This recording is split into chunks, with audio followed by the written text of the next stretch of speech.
여러분들 선물 받아보신 적 있으십니까? 아니, 주로 선물은 언제 받나요? 사실 시도 때도 없이 받으면 너무 좋겠지만 대부분은 그러지 못하잖아요. 그래서 우리가 선물을 기대하는 날은 언제일까 생각해 보면 생일날이 아닐까 생각을 해봅니다. 생일날은 혹시 누군가 나를 챙겨주겠지 이런 생각을 하잖아요.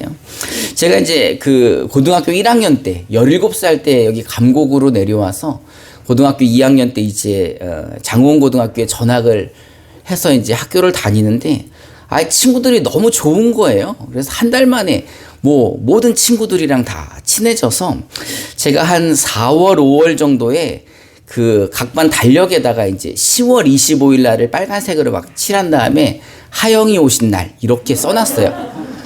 그래서 이제 그렇게 써놓고 잊어버리고 났는데 10월이 되자마자 이제 친구들이 너 생일이 25일이냐 막 이러면서 얘기를 하는데 이제 25일이니까 10월 달이 30일이나 되잖아요. 모든 선생님들도 다 알게 되고 하여튼 모든 친구들이 다 알아서 10월 25일 날 선물을 얼마나 많이 받았는지 그걸로 한 달 살았어요. 여러분 옆에 분들하고 한번 인사해 봅시다. 예수님 생신인 건 아시죠? 예수님 생신이 언제죠? 네, 그거 말하지 않아도 다 아는 거죠. 그러면 이제 예수님 생신 때 어떤 선물을 드릴까? 여러분 생각해 보셨습니까? 저도 주님이 어떤 선물을 제일 좋아하실까 생각해 보니까 아마 천하보다 귀한 한 영혼을 기뻐하시지 않을까 생각을 해봅니다. 그래서 여러분들 다음 주에 꼭 천하보다 귀한 영혼들 한 분씩 모시고 주님 앞에 선물로 드리시기를 주님의 이름으로 축원합니다. 오늘 본문에는요, 예수님께 선물을 전달하기 위해 예수님의 생일을 축하하기 위해 동방으로부터 박사님들이 유대 땅을 방문합니다. 우리 마태복음 2장 1절부터 2절을 우리말 성경으로 한번 읽어봅시다. 시작.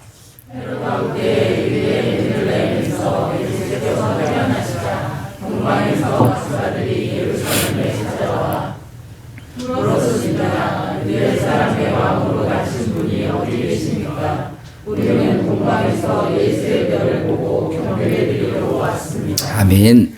헤롯 왕 때 유대 땅 베들레헴에서 예수님이 태어나시자 동방에서부터 박사들이 찾아왔는데 어디를 찾아왔어요? 예루살렘에 찾아온 거예요. 여러분, 유대 베들레헴에서 태어났으면 어디로 가는 게 정상이에요? 베들레헴으로 가는 게 정상인데 이들은 이제 베들레헴이 아닌 예루살렘을 찾아간 겁니다. 요즘에는 이렇게 잘못 찾아가면은 이런 메시지가 나오죠. 경로를 이탈했습니다. 100m 전방에서 유턴하시기 바랍니다. 이런 이야기 나오는데 지금 동방 박사들이 별을 따라 잘 오시다가 경로를 이탈해서 베들레헴이 아닌 예루살렘으로 잘못 들어가신 겁니다.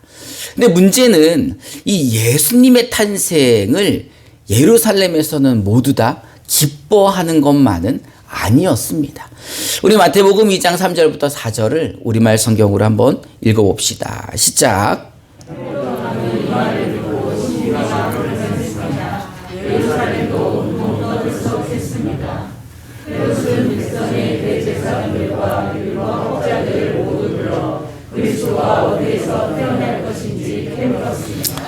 예수님의 탄생 소식에 세상 모든 사람들이 기뻐하지만은 않았습니다. 당시 유대인의 왕이었던 헤롯 왕은 내가 왕인데 유대인의 왕으로 누가 태어났다는 게 듣기 좋을 수가 없잖아요. 그래서 마음이 불편했어요. 듣기가 불편한 거예요. 왕이 태어났다고? 내가 자식을 낳은 것도 아닌데? 이러고서는 이제 모든 율법학자와 대제사장들을 불러서 그들에게 캐묻기 시작합니다. 어디서 났으며 어디서 나오는지. 그러자 그들이 알려주죠. 우리 마태복음 2장 5절부터 6절을 우리말 성경으로 한번 읽어봅시다. 시작.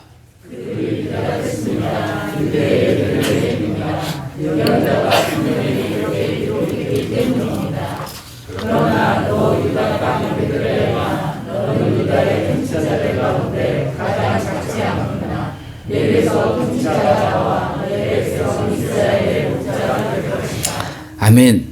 이 유대의 대제사장 그리고 율법학자들은 사실 메시아 그 그리스도가 베들레헴에서 태어날 것을 알고 있었던 것입니다.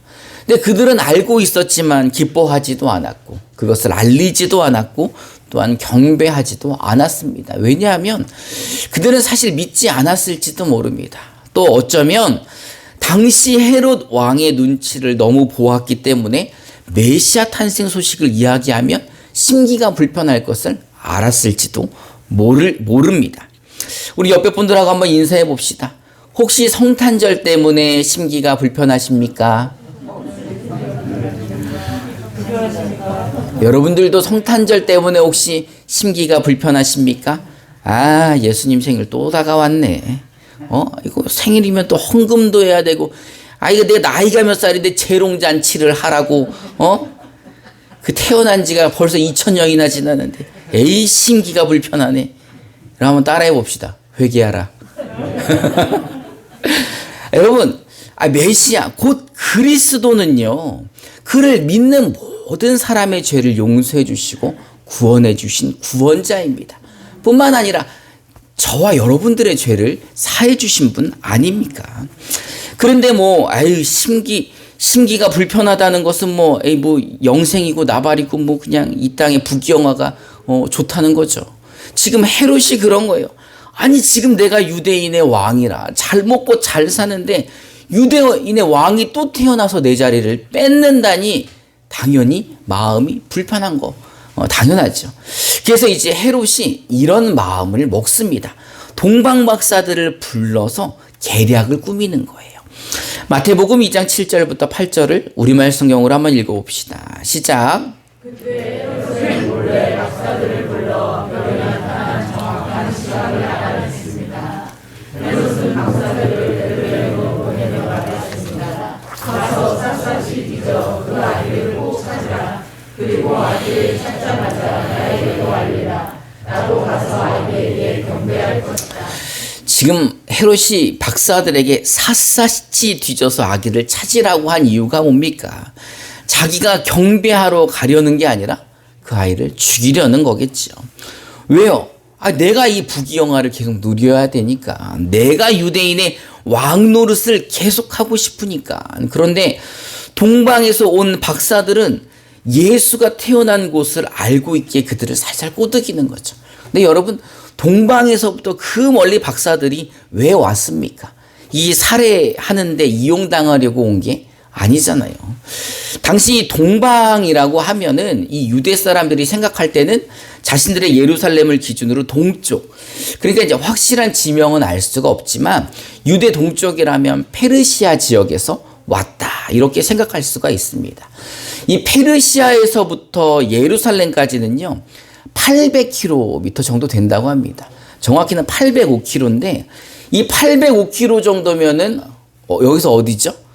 없지 부산 찍고 와야 되는 거 아닙니까? 부산을 갔다 올 정도의 거리가 되는 거예요. 그럼 이 먼 800km나 되는 거리를 고속도로로 갈까요? 2000년 전에? 아니죠. 산길로 가고 광야길로 가고 사막길로 가는 거죠. 여러분, 낙타 타보셨습니까? 낙타? 나도 낙타는 안 타봤네. 근데 낙타 타면 위로 아래로 뒤로 이러고 800km를 간다고 하면은 어떨 것 같습니까? 여러분, 저랑 한번 낙타 여행 800km 부산까지 갔다 한번 와보시겠습니까? 웬만하면 안 가죠. 근데 왜 가는 거예요? 왜? 800km나 되는 이 먼 곳을 왔다는 것은 진짜 중요한 무언가가 있다는 거죠. 정말 이 유대 땅에서 태어나신 유대인의 왕으로 태어나신 분이 800km나 낙타를 타고 올 정도로 아주 중요한 분이기 때문에 이 낙타를 가지고 타고 그 먼 곳서부터 선물을 가지고 온 것입니다. 지금 여기 온 박사들은요, 별을 연구하는 사람들이에요. 이 별자리를 보면서 세상의 놀라운 일들 아니면 앞일들을 예견하는 사람들입니다. 그래서 이들을 점성가라고 부르기도 하죠.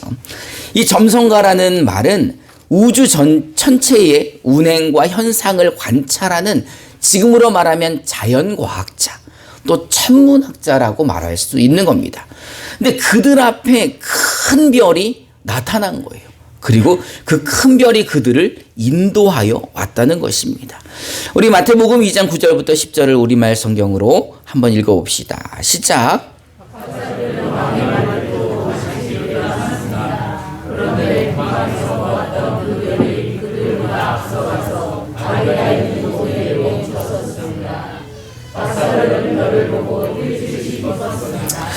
왜 뛸 듯이 기뻐했습니까? 그 별이 잘 보이지 않아서 이게 베들레헴인지 그 예루살렘인지 이 낙타 핸들을 잘못 꺾어서 예루살렘으로 갔잖아요. 근데 다시 헤롯의 말을 듣고 출발하려고 보니 그들보다 앞서 베들레헴에 간 그 큰 별을 보게 되었다는 겁니다. 이 말은 그 큰 별을 어디서부터 봤다는 거예요? 그 800km 떨어진 동방에서부터 봤다는 거 아닙니까? 그리고 그 동방에서부터 그 별을 따라서 왔다는 거죠. 여러분, 별이 뭡니까? 별이 이렇게 별이 5개 이런 거 아니잖아요. 이 별은요, 이 지구와 같은 행성이에요. 여러분, 우주를 한번 보시면 이 수많은 행성들이 있지 않습니까? 이 중에 그나마 아주 큰 별들이 반짝이는 거고, 그 반짝임이 지구까지 보이는 거죠. 이제 과학적으로 들어가 보면 화면에서 제일 큰 별 보이시죠? 저 그만 보시고 화면 보세요. 화면에 제일 큰 별, 이 별이요, 그 극대 거성 방채짜리 UY 별이라는 별인데, 천문학자들이 말하는데 이 별은 태양의 1700배나 되는 별이래요. 그러니까 태양의 1700배가 돼야 이 정도 크기로 보인다는 겁니다. 그리고 이 별의 둘레를 한 바퀴 돌려면 비행기 타고 1000년. 얼마나 걸린다? 비행기 타고 1000년을 돌아야 될 정도로 큰 별이라는 거예요. 그런데 이렇게 큰 별이 이 동방의 박사들이 동방에서부터 보았고, 이 별이 박사들을 지금 예루살렘까지, 아니 이 유대 땅까지 인도하여 왔다는 것입니다. 여러분, 이런 일을 가능하게 할 존재가 있을까요?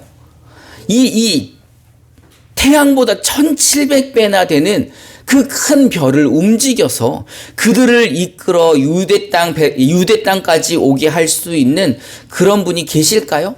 아마 계신다면 우주 만물을 만드시고 우주 만물을 다스리시는 분 외에는 아마 없을 겁니다. 우리 창세기 1장 14절부터 18절을 우리말 성경으로 한번 읽어봅시다. 시작.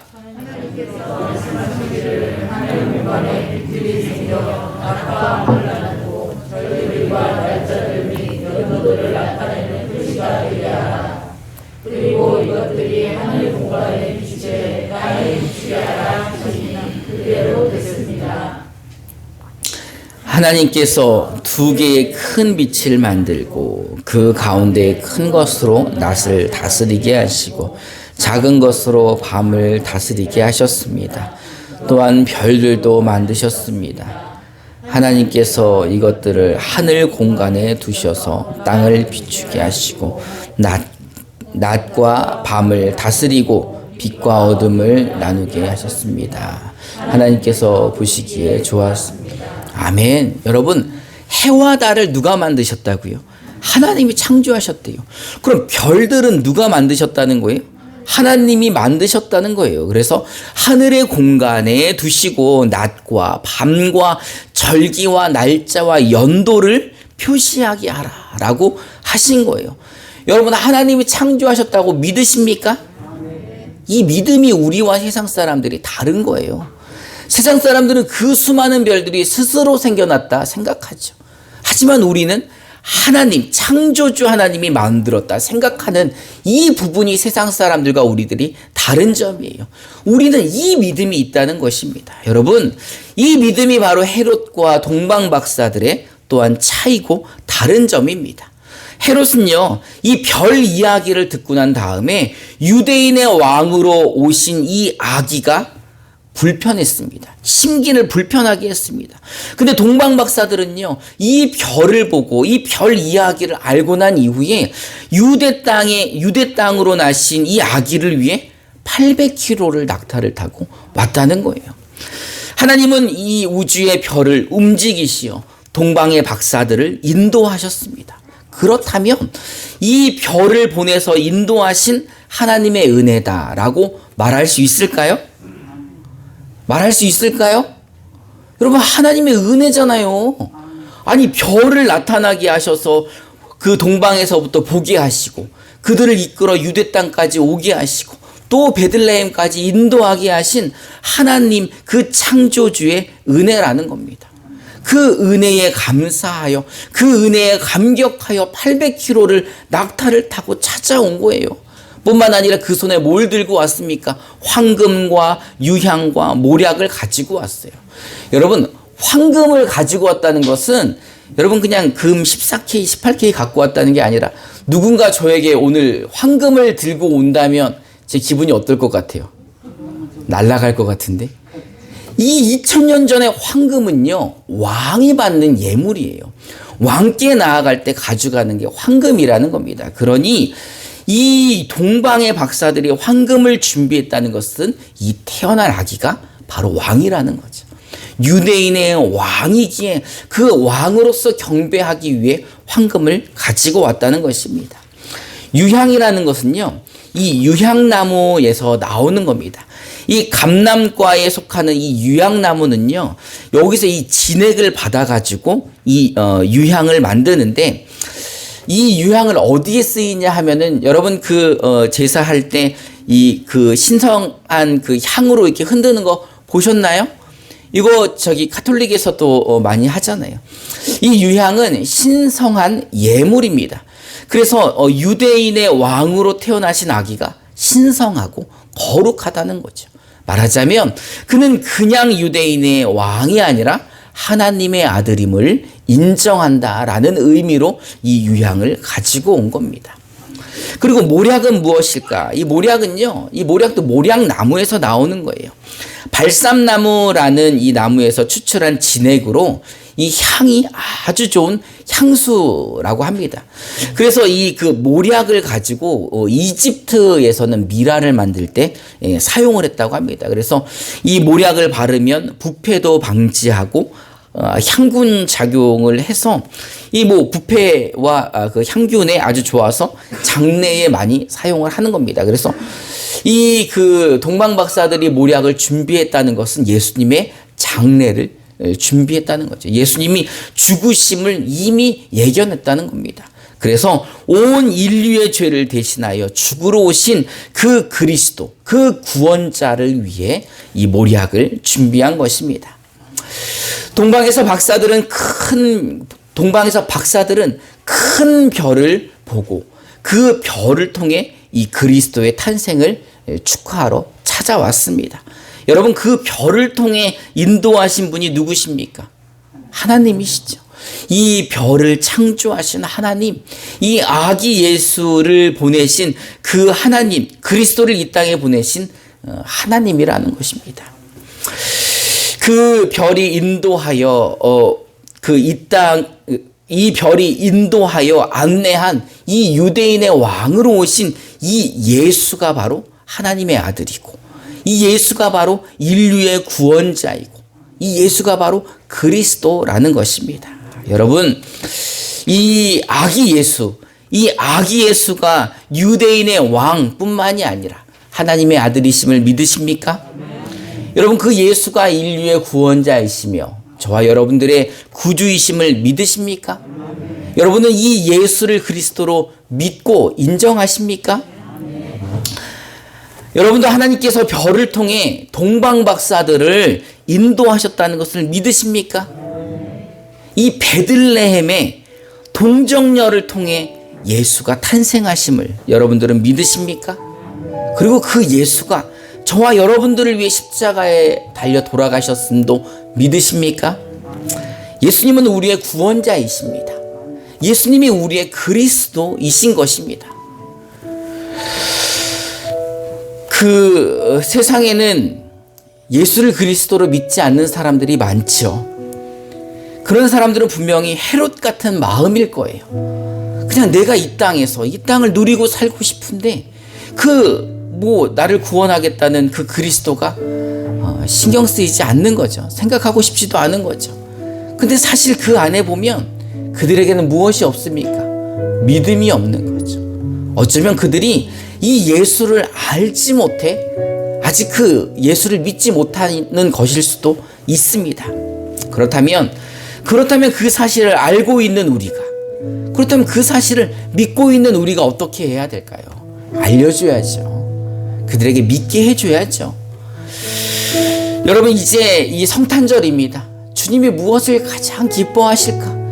아마 천하보다 귀한 영혼일 것입니다. 여러분 주변에 있는 아직 예수님을 몰라 방황하고 있는 영혼에게 예수를 알려주시기 바랍니다. 예수를 믿게 해주시기 바랍니다. 여러분, 주님 앞으로 인도해 주시기 바랍니다. 아마 주님이 아주 많이 기뻐하실 겁니다.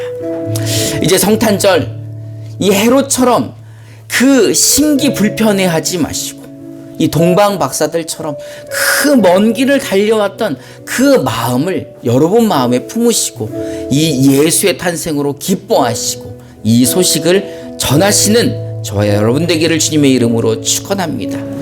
이 시간 우리 찬송하고 결단하는 시간 갖도록 하겠습니다.